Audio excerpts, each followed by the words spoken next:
Hi there. I hope you read last week's article because this week's article is the sequel. This week's article is titled That Dog. It is a tale, which means it's fiction.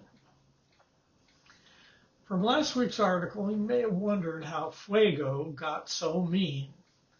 We can only give the evidence. His mother was an alcoholic greyhound named Lushy. George had backyard barbecues for his clients throughout the summer. Some wandered away from their red plastic cups. After the party, Lushy would help clean up by lapping up what was left in each cup. Fuego's father was the Chihuahua from next door who would help her.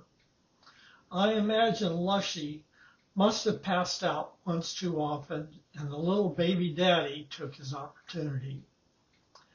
They both had very anger-infused hangovers on Sundays. So Fuego ended up with alcohol-related birth defects and anger management issues. His front end was Chihuahua, and bizarre though it seems, his back end was 10 inches taller from his greyhound genes.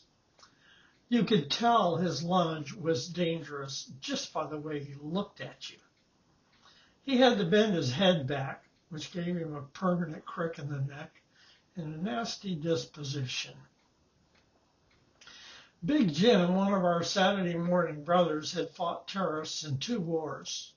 At 6'4" and 250 pounds, he was formidable. The guys would tease him. "Hey, Jimmy, Fuego wants to play catch with you." Jim refused with the comment, "That monster is more frightening than any jihadist I ever encountered," as Fuego stared at him from the yard through the patio door. The backyard was littered with 15 mangled chew toys, and God help you if you tried to take one from him. I saw one guy try, and he broke an Olympic record as he shot into the house from Fuego's yard. The patio door was like the pillbox between Slab City and Salvation Mountain out at the Salton Sea. For our Christian meetings, it was an example of the difference between Christ's love and the troubles in the world.